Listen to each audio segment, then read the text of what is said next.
Hey everyone, welcome to another episode of SaaS System Integrated Partnership podcast series. We are discussing with very different people and understanding their perspectives in the whole, the series. And today we have Ratnesh from Celonis, who is looking after the GSI partnerships for Celonis. Hi Ratnesh, welcome to our show. Hi, thank you for having me here. No, it's our pleasure having you, Ratnesh. Being accomplished, and you are ready to spend your time. So, Ratnesh, I think you have earlier worked in HCL as a SI. You have done a sales role in India as well as you have done it in US. No, how did it start for you being an SI, and how did you navigate to a Celonis? We would be really happy to know, that journey, Ratnesh. Sure. I joined HCL straight from campus in 2005. So HCL had a program, has a program called SMT, which is basically their leadership development cadre, where they hire from the best of B school graduates and put them into this particular program, which is seen as a leadership development program. So I joined that program under that program in 2005. From Jamnal Bajaj, directly straight out of campus. And from there on, I first worked in the pre-sales area where I worked both with the delivery teams as well as sales. What it provided me was an opportunity to work with clients across Australia, across Europe, as well as US. From there on, I went to Singapore for 1.5 years. I managed some of the large SAP and IT clients in there. And that was a time when the recession had hit the US market very hard. So I was supposed to come to US, but because of the recession, Asia was being looked as the next growth engine. So I moved to Singapore. And from there, 2009, I took a backward because I wanted always to be in US.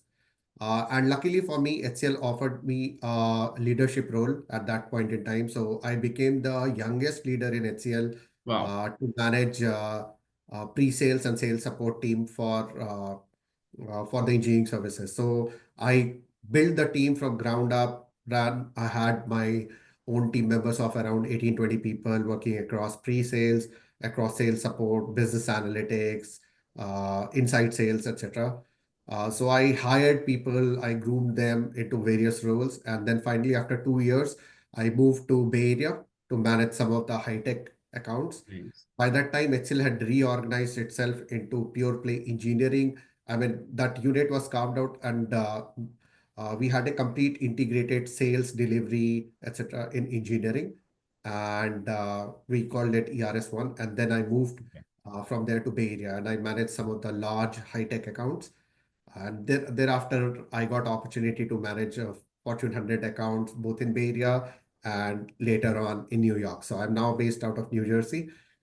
And last 10 years, I have been associated with primarily with software product companies, etc. So I got really excited that I was dealing with this world. It was very high change, and it's one of the industries where age is no bar, right? So most of the product companies, if you look at it, they are with young, high energetic That's right. people, right? So that was one of the criterias why I chose that industry, because it's all about ideas and it's all about innovation. So Good. from there on, when I was I spent 16 years with HCL in all these roles, and luckily this opportunity came in where they were looking, where Celonis was looking to build its partnership with the GSIs, especially many of them being India headquartered now, right? So this role came up, and then I decided to kind of join Celonis. So it's been a very good run for last 3.5 years. I have been very fortunate both at HCL and in Celonis to kind of build some of their large accounts as well as large partnerships. So here Oh, we are. oh, fantastic, fantastic, no, Ratnesh. So could you, I'm sure Celonis is a very big name, but maybe some of the, our viewers may not know about Celonis, and we would like to hear from you about Celonis, right? Could you just give a quick overview about what Celonis does, as well as even little bit about, what's your role in Celonis, Ratnesh? Sure. So, Celonis, when it initially started, it was started with three people in Munich, Germany.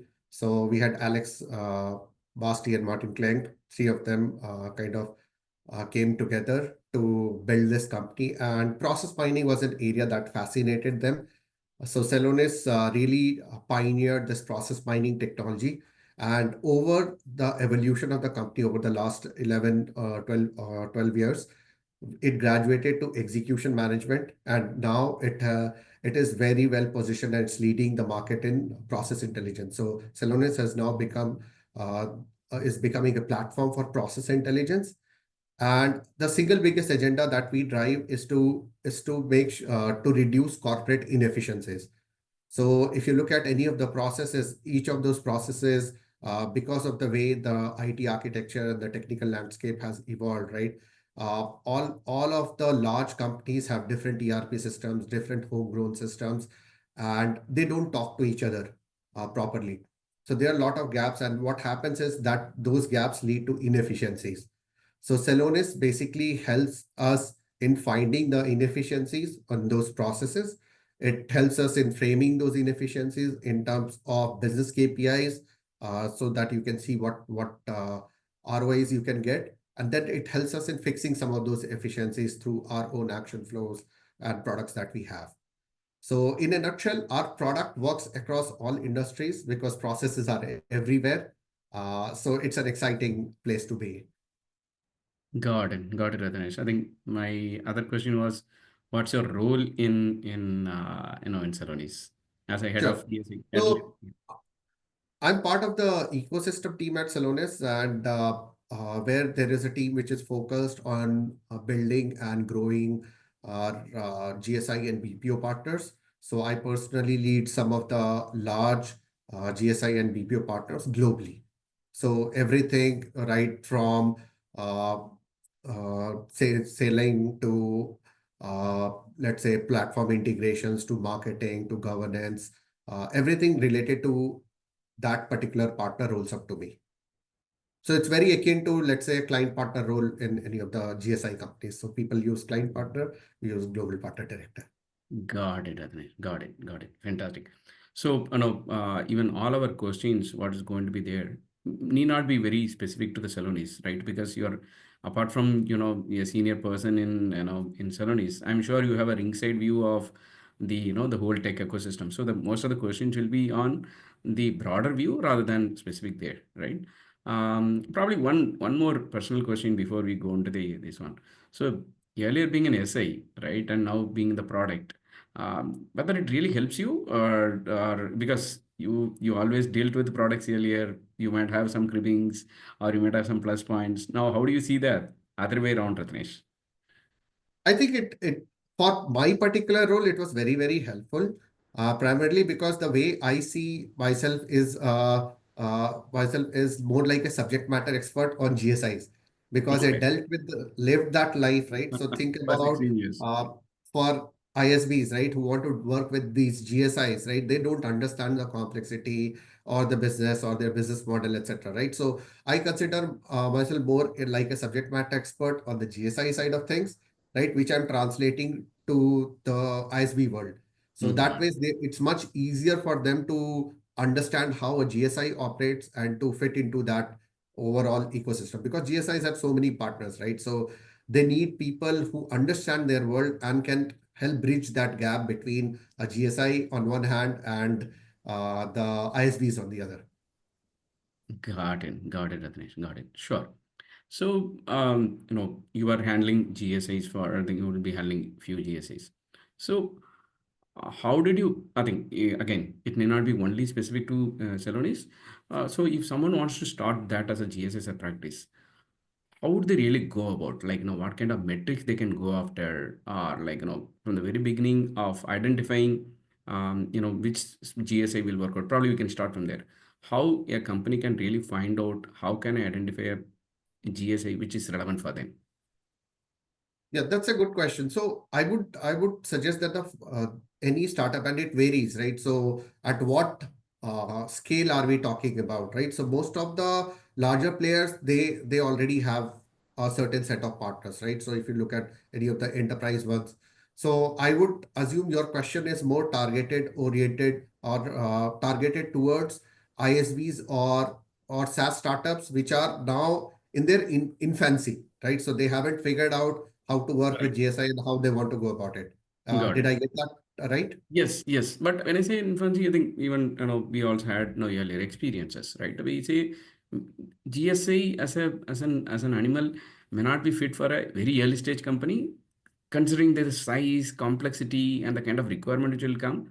Probably, I'm saying someone it might be a mature company from the customer perspective, but they are Mhm. experimenting with the SI for the first time, right? Okay, They might got have it. other partnership types, reseller partnership type. They might have a product partnership, all these things. But now they think, hey, okay, fine. Now our product is fit. We have few case studies. We have done some. We have sold something to some enterprises. We have few Fortune 2000 clients, right? Now you feel like all the basic tick marks are there. Now they say, okay, now let's do a GSA partnership. Now how can Yeah, they? so Yeah, there are many companies which are in that stage where they have initially proven their business model to end customers, right? Because it's much easier for a ISV company to go and directly work with end customers, show value, and that's where they initially start with. And at a later point in time, they start figuring out that okay, their go-to market has to get more aligned to partnerships because they can really help us scale and get into call much higher into the prospects, etc. So to that, there are different dimensions that companies need to look at, yeah, right? So are they going to help? First of all, they need to define their value proposition for end customer because that has to be really, really clear. In that value proposition, what are they expecting from GSIs?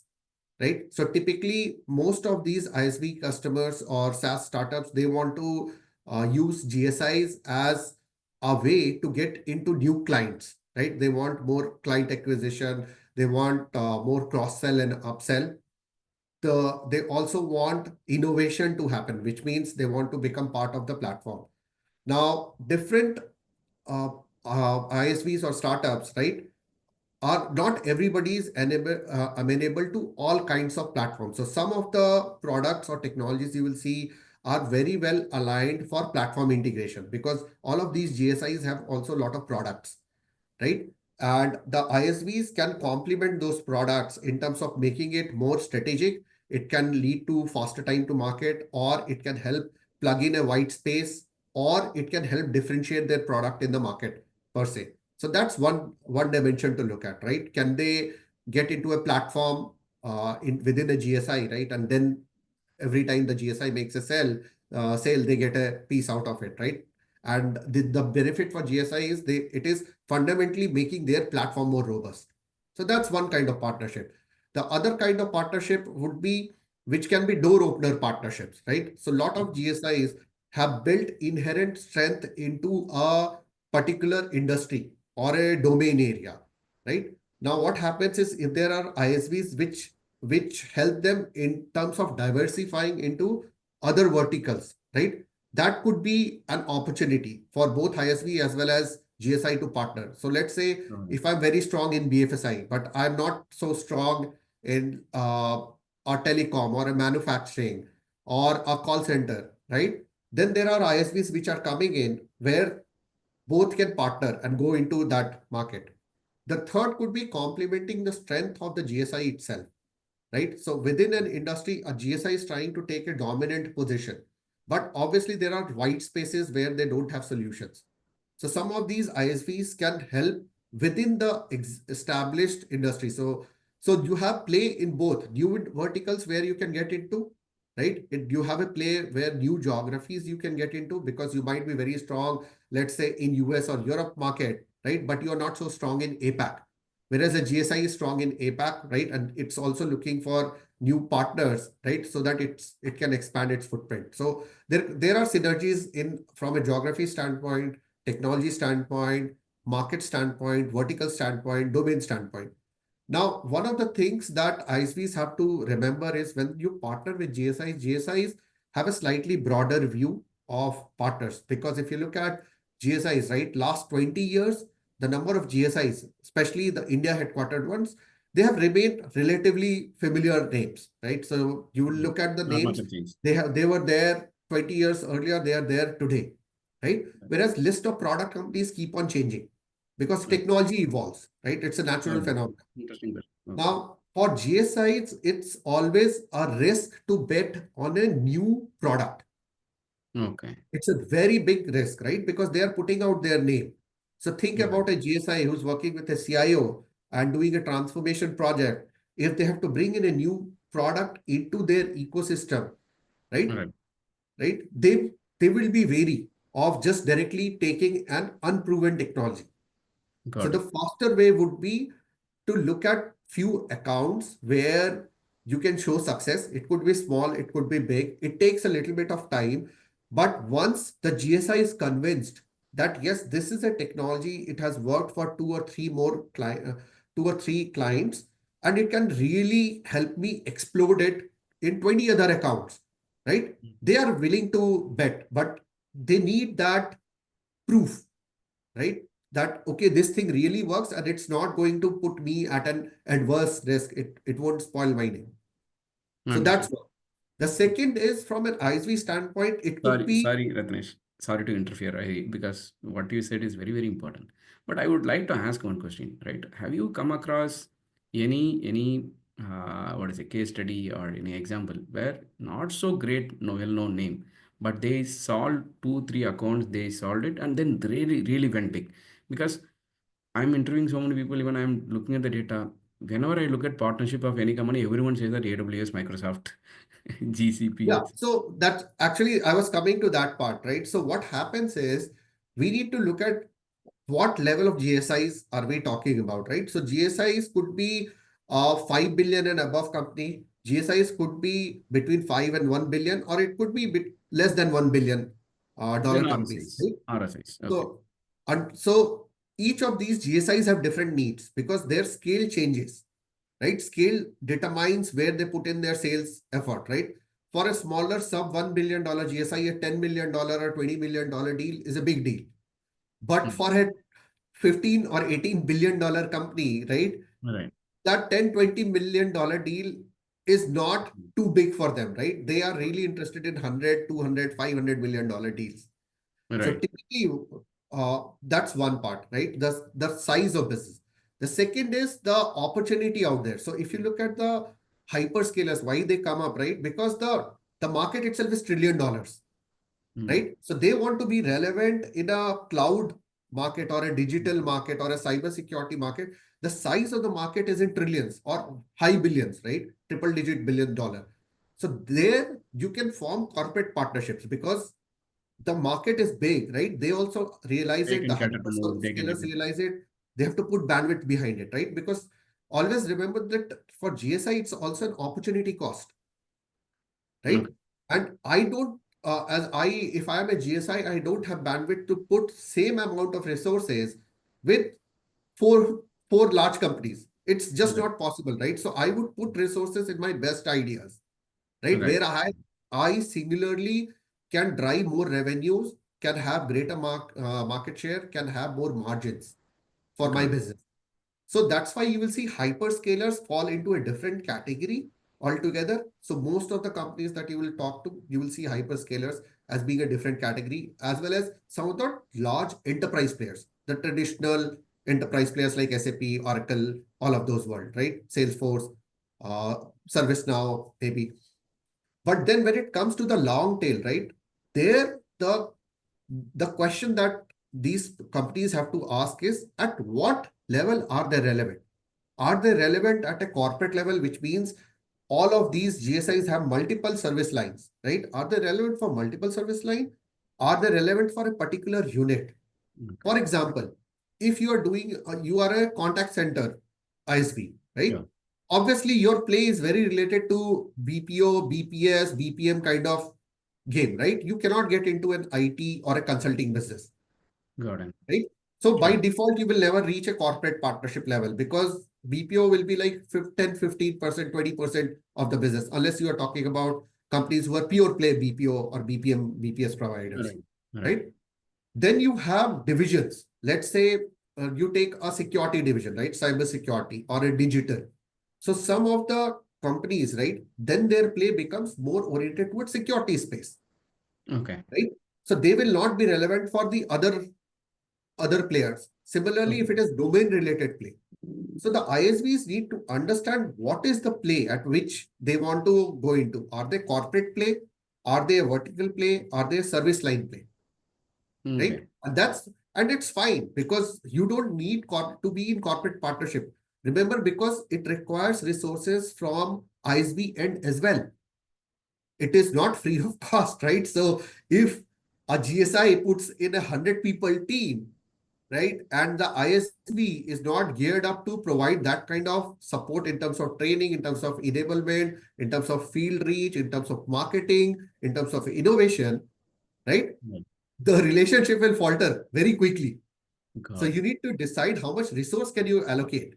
Both the wheels has to move together. Okay. Yeah. So it has to move in tandem. So lot of times the expectation, because people are coming, and that is where people like us come in, right? Because lot of these product companies are very, very good in terms of building next generation technology. You will have a founder who is a stalwart, or the core team who has founded technology. They are really good at that, right? They are going bananas, but then they come into this world and then they start wondering what is going wrong. Why am I not able to crack the code with a Got it. GSI? And that's purely because both parties are looking at two totally different things. Got it. And their dynamics are also very different, right? The margin for a product company is like 80-85%. It could be it or Gross higher, margin. right? Yeah. Yeah. So in terms Yeah. of the return. For GSI, if you look at their net margins, it ranges between 14 to 15% to roughly 20-22%. They don't have 22%. too much room. All right. All right. So those are some of the nitty-gritties. Get it. Very, very detailed, answer, Ratnesh. But still, as a company which is, there. So you mentioned that how do I really go? Because there are 40 GSIs. I think that is where some of the people putting a benchmark, right? One, you say the size, right? I think depends upon my size, what GSI will come. Other one is the industry you touched upon. Is there any other point where when someone is going, how can I choose a GSI? Yeah. Yeah, so there are different metrics. One of the important things is also to look into culture of a Okay. GSI, right? So some GSIs take a bet, right? Because traditionally they have built a practice and then taken a solution to market, right? So they are very delivery driven or practice driven, right? So they build something unique and take it to market. So they want to partner with newer companies, especially companies which are disrupting the market with their technologies Got and it. within their portfolio of companies. So that's Okay. one part, right? So those GSIs you will see are more amenable. But then there are GSIs who, or even BPO players, right, who want to work only when the opportunity arises, right? Those are tactical partnerships. So they will sign up. So many a times you will see that everybody will say, I'm a partner. I have a partnership agreement, etc. But what actually happens is there was an opportunity on the table, right, which a client needed. And they got into a tactical partnership to service that particular opportunity without really identifying a pipeline where or of partners where they can go after. There's nothing wrong with that because some of the partnerships start that way, right? So take that opportunity to do a good job for that particular client, right? Make it referenceable, then identify two more that you can go with.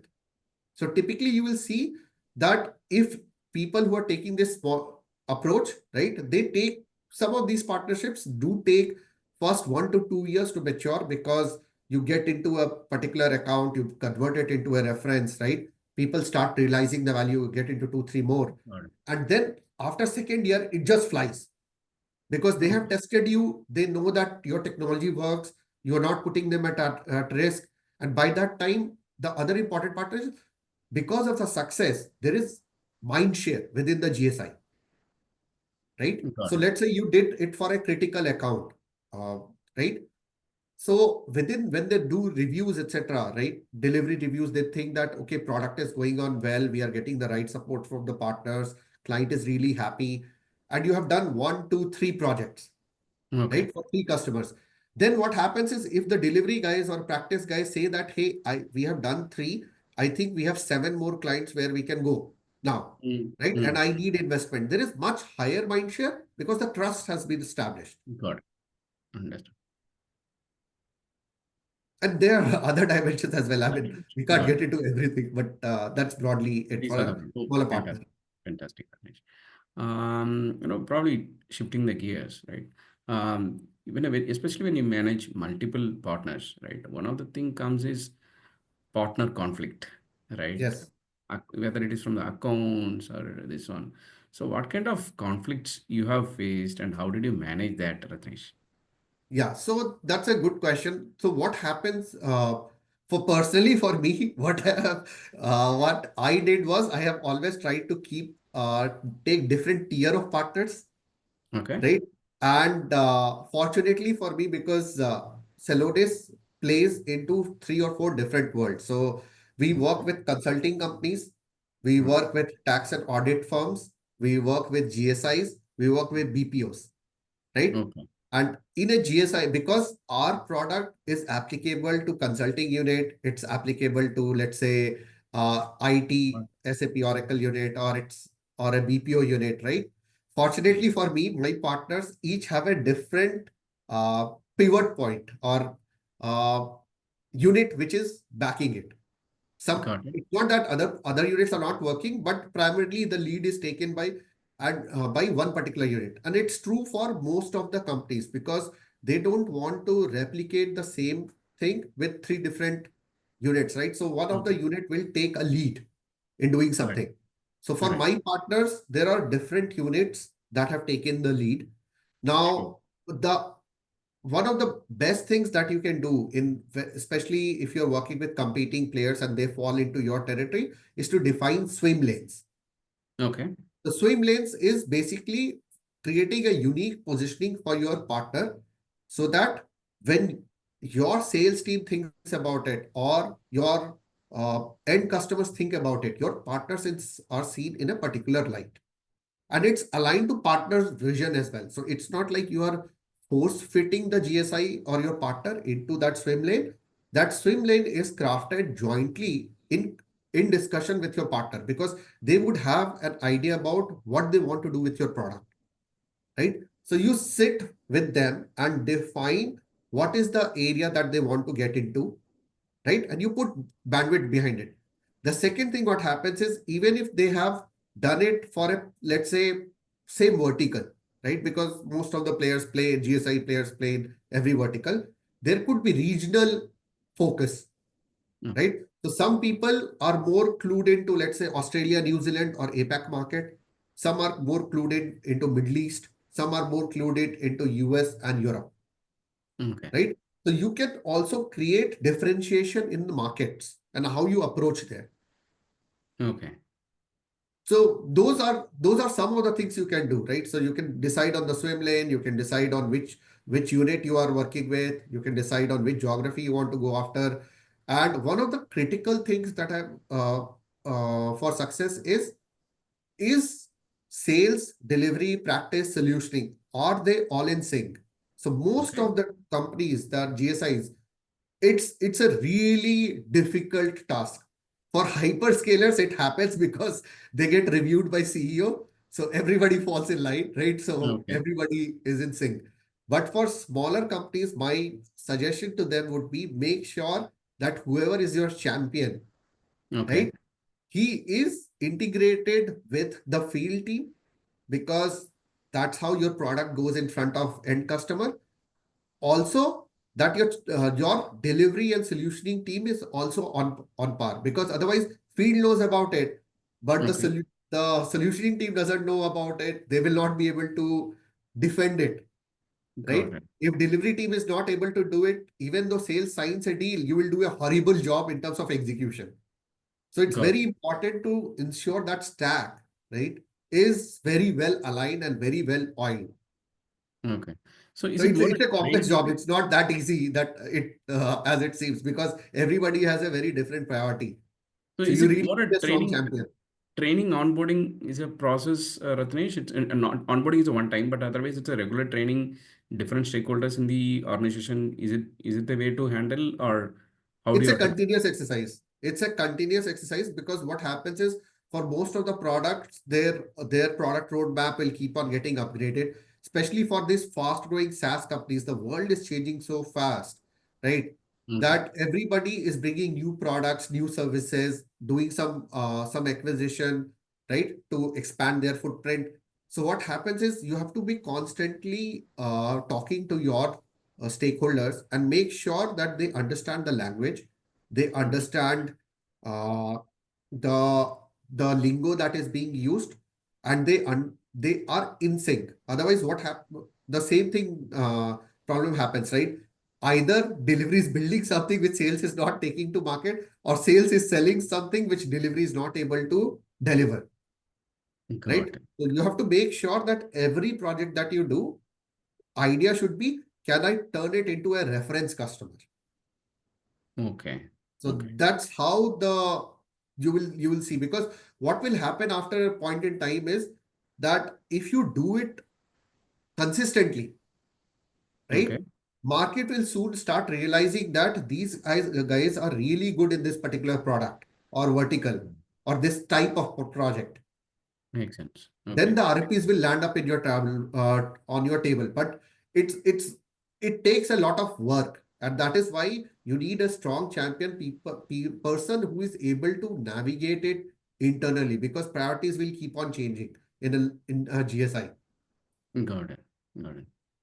Sure, Ratnesh, sure. I think we discussed about the, how do you handle the conflict within the partnership. But many times we also see there is a conflict between the partnership team and the within the sales team, right? Not sure whether you handle, whether you came across this in your current role, but how did you do that? Because many times the same account being chased by the our partners also, and because many times I don't know. Okay, that also asks us like how much of visibility you have on the pipeline of your partners, Ratnesh? So it's a good question. So different companies do it in different ways. Some companies do it via portal, right? We also have a partner portal where you go and log in leads, etc. But I would say one of the key things that you can do is to work with your territory partner managers or vertical partner managers. So different teams have different nomenclature. So many a times what happens is there is a GSI team, and then there is a team which is more closely aligned to sales, right? To drive some of the opportunities. But whoever, irrespective of how it is organized, right? What you need to ensure is if there are joint calls which are happening on a regular basis, right? Because deals don't happen in a vacuum. Okay, Deal follows our deal cycle, right? And typically in a product company also, deal cycle will be, if a small deal 3 months, but typically it will be 6 months or higher, right? got it. So it's very difficult, or it's very unlikely that a deal will magically appear. Okay, It- if maybe so- if it is for a SME or mid market kind of companies, it might happen because it's a Yeah, type so of a there the ticket value is also less, right? So value. when we talk about GSIs, these are typically in Right, 6 digits. 6 digit. Right? Okay, So few hundred thousand above dollars. 100K deals from a license perspective, right? It's very Right, rare that we are not talking about small ticket sizes of 2K, 5K, right? correct, So correct. GSIs will not even be interested in that. So Got it. if you look at all of these large ticket items or big ticket items, right? There is a sales cycle that follows. So if you have cadence calls with your team every month or regular on a regular basis, lot of these things can be avoided. Okay, Now, obviously, there will be some situations, and it happens in all the companies, right? Is that there will be conflict for a particular account. right, That time you need to really, if you have been in touch with all the players, right? You guys can then they need to sit together and figure out what is the best for the customer, and got then it, they need to align, because ultimately it's the customer who needs to win, right? got it. So, and that's the North Star. What does the customer want? So more, because what happens is one partner will pressure, the second partner will pressure. Your company might have a different agenda altogether, and the end customer who has to pay has a totally something else in mind. So Got it. for internal team, it's better to kind of sit together because you would have built those relationships to come Got it. together, brainstorm on what needs to be done. On the partner side of it, right, where if three partners are competing, right, All right. many times the client tells you what they want, Got it. Got it. right? And many a times there are reasons why they cannot get away from a GSI. So even they want to, let's say, push out one GSI, right, All get right. in another GSI for one reason or the other, All they right. cannot get the GSI out because they are doing much bigger work or they have a critical technology inside the partner ecosystem or client ecosystem, which they cannot just throw out.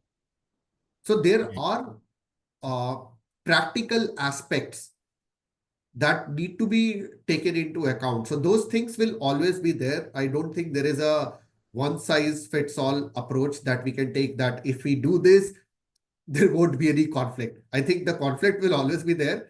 You just have to be honest with the partner, be as transparent as possible, and try not to blow up the thing. So many times, what will happen is in many of these conflicts, sometimes it is created by customer. We have to be aware of that. So there are always three or four truths, right? What your sales guy is telling, what your partner is telling, what the customer is telling, and truth sometimes lie in between these because each Got it. of them are coming with their own vantage point, right? So you need to be aware of what is happening. So for example, there are situations where it could be just simple miscommunication, Okay. right? A lot of times it is because of miscommunication, because somebody would construe a simple request and somebody would have adhered to it because of whatever odd reason, because customer asked for it or client pressured or partner pressured, right? And other party is not aware, so they will start making noise because they were not aware. Whereas it's just a simple request, it doesn't damage their sales motion in any way.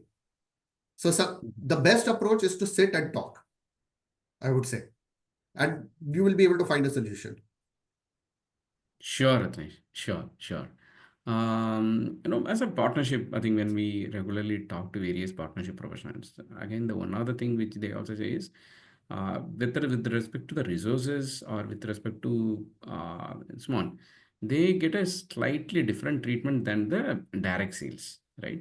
So how do you put as a partnership head, right? Say that, hey, these are all my requirements and these are the things we would like to say, primarily internal against stakeholder management, need not be directly with the sales, but how do you manage that also, Ratnesh? So uh, it may happen, it may not happen, right? So we the best way that I can recommend to both partners as well as GSIs is to have a multifaceted relationship in which, so typically what happens is many of the companies, they will put one person in charge and they will say that that person will do everything, right? He is the interface point, go to him or her, right?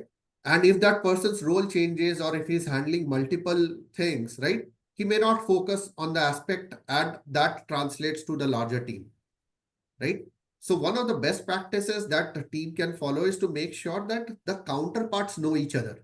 So try and make the partnership resilient, right? So that, and it's a typical thing that the GSIs also used to do, right? So they used to make any large relationship person independent because person may grow, person may role might change, right? Don't make a partnership dependent on a particular person or an individual. It's good to have that person, right? Let him champion, but that champion, if he's smart, right, he would bring both companies together and make sure counterparts know each other.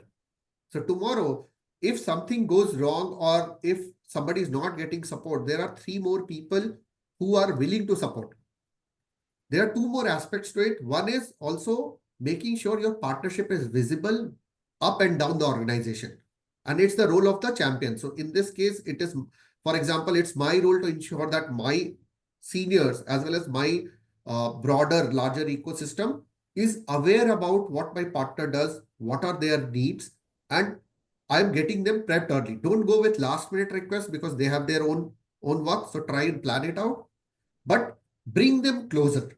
So that ways they feel involved. There has to be a emotional connect with your partner, right? That's why people go an extra mile for some of the partners. Some of the Got it. partners think that, hey, or GSIs think that, hey, I have told the partner, why are they not responding? Right? We need to understand the ISVs also have limited team members. They are not like GSIs. They don't have thousands and thousands of people, Yeah, right? So right. they will have limited resources. If you don't go with the right request or you don't give them heads up, it's very difficult for them to pull out resources last minute. Because Got you have five partners, one partner would have given a one heads up, right? He blocked the resources. Other two partners are coming last minute. I need this help, it. Okay. Yeah. right? Good. So difficult for them to bring in the best person in there. So it's a much tighter team that I would say I think plan it a little bit better and make sure that stakeholders work with each other and they know each other. Got it. Got it. Got it.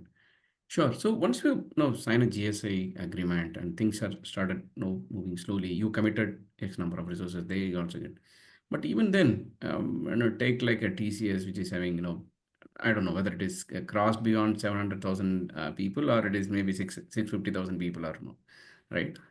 How do you regularly get the attention of the relevant AMs, right? Because every product also trying to get their attention, fighting for their attention, right? So how does it happen? Is it like face to face, regular stuff, or is it primarily broad marketing? How do you manage that, Ratnesh? And especially why I'm asking is sorry to you said that your team is also limited. Is it through any specific set of techniques or tools you use, or is a specific process, or it is like grunt method, like being top of all the relevant people every now and then? So the first question you need to ask, right? Because I was on the other side of the table, right? If a partner would come to me, I'll I'll first ask, why does the partner need to talk to me? Okay. Why do you need time from us? See, we need to understand some salespeople are one of the highest paid individuals, right? Which means their time is also very valuable. And in a TCS kind of an organization, you took TCS as an example, so or any of the other organizations, right? You are going to sales guy, right? He has so many things to do, All right. right? He's always also trying to optimize on his effort. So he has to think about return on effort, All right? right.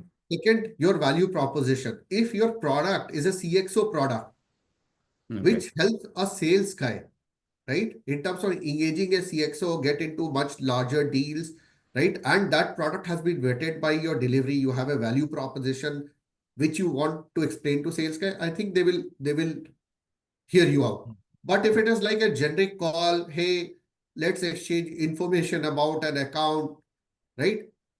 It's too much of an ask, frankly Okay. speaking, because that client partner and AE, right? He has so many other things to do. So I can't. If I am the client partner, right, I won't have time to engage 10 or 20 players, Makes sense. right? Because for each area that I'll be chasing, right, there might be different partners who will be relevant for that particular area, right? So they typically try, it's not that they don't want to do, but they also try and optimize. And that is one of the key reasons why I said that GSIs are always wary, right, of new partners because they don't know how much will it scale, right? How much value their people will get because ultimately bandwidth is limited, right? Got So you are going to sales. It is perfectly fine when you have a value proposition which has been vetted out. Leverage whoever is your champion or your connect, etc., to get to the sales guy. Field connects are important. So, and this is built over time. it. Right. You cannot have a magic wand and 10 people will start listening to you. It's built, and that is why partnerships, if you look at it, right? If you get it right, it is a very wide moat. Okay. So it is a very big competitive advantage today if you get the partnership right. Because for every player, right, there, if you have locked in a particular area where your partner is happy, things are moving, it's very difficult for a new partner to come in, right? And Got dislodge some of the people who have already done the hard work before right. them, right? Because they have to go through the grind again, and the new players will not be able to do. So today it's also becoming more about ecosystem of partners or network of partners, right? Okay. So there are complementary capabilities that partners are developing, Okay. right? So, and if let's say there is partner A who has built a technology, partner B which has built a technology, and then you have GSI, these both are relevant for GSI and they are already coming together, right? None of these partners will go to a third GSI unless that GSI also sees both of them as strategic partner. It's an Okay. uphill battle to climb. So if you're trying to get AE attention, I think the first question to ask is value proposition. What is Okay. your value proposition for AE? Why should he spend time with you? Right? Yeah. The easier path that you can take is to get into company events, to get into industry events where you can meet some of these people. They are more open to meet you in those Okay. events, right? Okay. So that ways you become more and more relevant. And sometimes if you are locally do workshops, etc., that I think most of the Right. companies do. But there is always room for improvement in these areas. There are different tricks. I mean, in the book, depending on where you want to play. Got it, Ratnesh. Got it. Got it. So, as a GSI, partnership head for a product company, what are the metrics you really look at it, right? I think it's like a typical sales of revenue pipeline, or do you look at anything beyond that, Ratnesh? I think you need to look at it more holistically than pure play sales and pipeline. Okay, so there are, like I said, depending on what area a particular ISV is catering to, right? And what's its core value proposition it, right? It could be related to innovation, right? So what are you creating jointly? Are you innovating? Are you having apps on the marketplace? Like all the hyperscalers have an app store, right? So Salesforce will have one, Google will have one, everybody will have App Store, right? So you can have a white space. Uh, there are ISVs which can be the embedded technology, right, or complementary technology to a partner to a GSI product per se. It can Right. power that platform. Right. So innovation could be one area.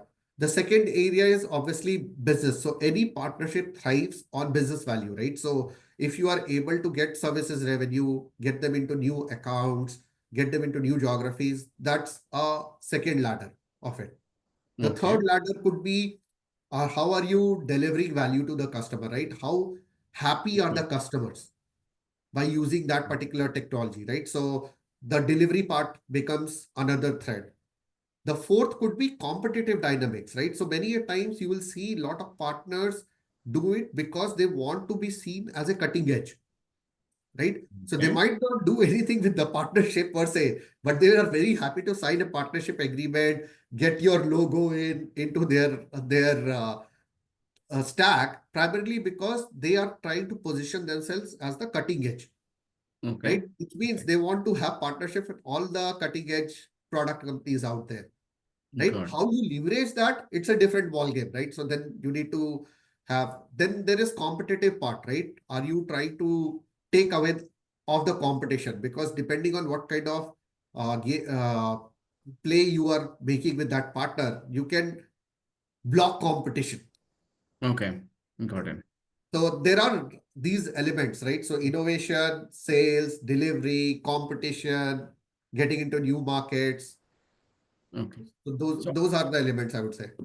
whether all these things are measured for the partnership leader, or this is like the basic level is only revenue, but these are all subsectors which you see it, so that your revenue is is intact, or outperform your numbers. No, not really. I mean, you have to have a multi-dimensional view, right? So Okay. if you cannot just say that, hey, I will only go and sell, because somebody has to measure what you have sold. Is it getting delivered, Delivered, yes. right? If you are delivering, then somebody has to also measure what is the delivery quality, Got it. Got it. right? Then you can have measures around, okay, how many, if you are delivering so well, right? Why are they turning to, is it leading to more AR upsell and cross sell in that Right. account, right? Is the stickiness increasing? So companies, based on their priority and how they have shaped their ecosystem, uh, can have different metrics. But broadly, the metrics need to encompass, it needs to look beyond pure play, just sales numbers per Got se. And many a times what happens is you need to also take into account what does the GSI want, got it. right? So when you define a metric for a particular relationship, it is always uh, better if you sit with GSI and agree on the metrics that you will measure and report to management. Got So it. when you're drawing the partnership vision, right, that, Right. hey, I want to do this, right? Metrics could be how many accounts are you going to, right? How many value propositions are you able to craft new value proposition, right? It could be tail end revenue. It could be influence revenue. So the easier ones to measure are all these leading revenue things, right? But then there are aspects around innovation, right? How would you measure that? Unless if you measure apps or what are the new solutions that are coming in, you can have measurement around demand generation activities. For Right. example, how many white papers or blogs or webinars or events are you guys doing together? Right. Right. Right? Because those are demand generation activities. Unless you have lead and demand, how would you translate it? Sure. Sure. Sure. So you I would say that any good company thinks a little bit more broadly and That then agrees on the parameters with the GSI on what to manage and what to report. got it, Rathesh. Got it.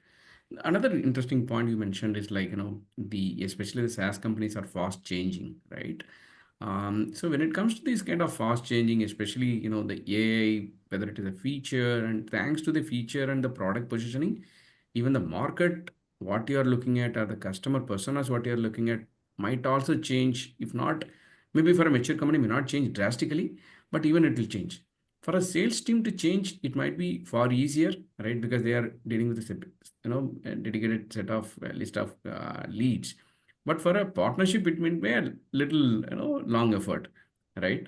How do you navigate that, right? Because for you to change, you need to even completely, for example, even get a new partner for that customer persona. It is going to be another 6 months, 9 months of effort, right? But your KRIs might be short term. So how do you balance these two? Or yeah, So let me understand your question first. So is it about change of pure persona or are you trying to bring in new partners? like because of the customer persona changes, your, for example, there are certain partners who are not catering to the persona, right? The company Right. says that, hey, we like now do this, right? Which is straight away slightly different from what they are already doing it, right? And because of that, you need to change your list of partners also, right? So in that case, how do you, or is it a more a hypothetical So the question? Or, basically what you're saying, the value proposition itself for your product has evolved or changed over time, and hence there yes, is a persona change. In light of that, how do you change partners? exactly, exactly. Right? Yeah. So then you again go through the qualification process, right? So if your core value proposition has changed, let's say you were targeting CIO, now you are targeting chief revenue officer or chief procurement officer, or you're targeting CISO for Right, that matter, right? right, right. Chief information security officer. Then your product has fundamentally either pivoted or has added a additional dimension which caters to this persona. Got it. Right? Yes. So once you have the value proposition defined, there are two things that you can do. One is within the existing GSI, right? There will be a new unit, right? Okay. Which will cater to that particular persona.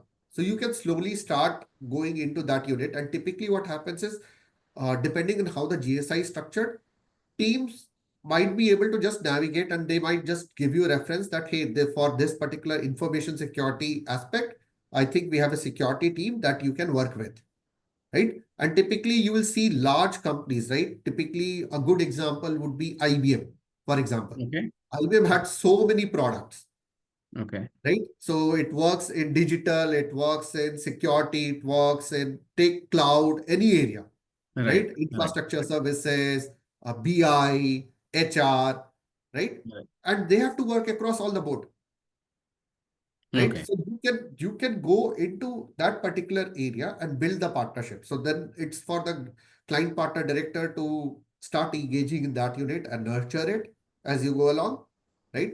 The other could be if you in your if you want for that particular service offering, right? There might be some boutique companies or GSIs or partners who are uniquely positioned to service that landscape because they deal only with that area, right? Got Then you can target those companies and you can got build partnership with them, which will have its own journey, like any other new partner. got it. Got it. Got it. Sure, Ratnesh. I think we definitely would love to talk more because all valuable information, but we are also cognizant of your time, right? So, but like to have one more session with you, if the time permits for you in the future. So, thanks a million for your time and for sharing the valuable information, Ratnesh.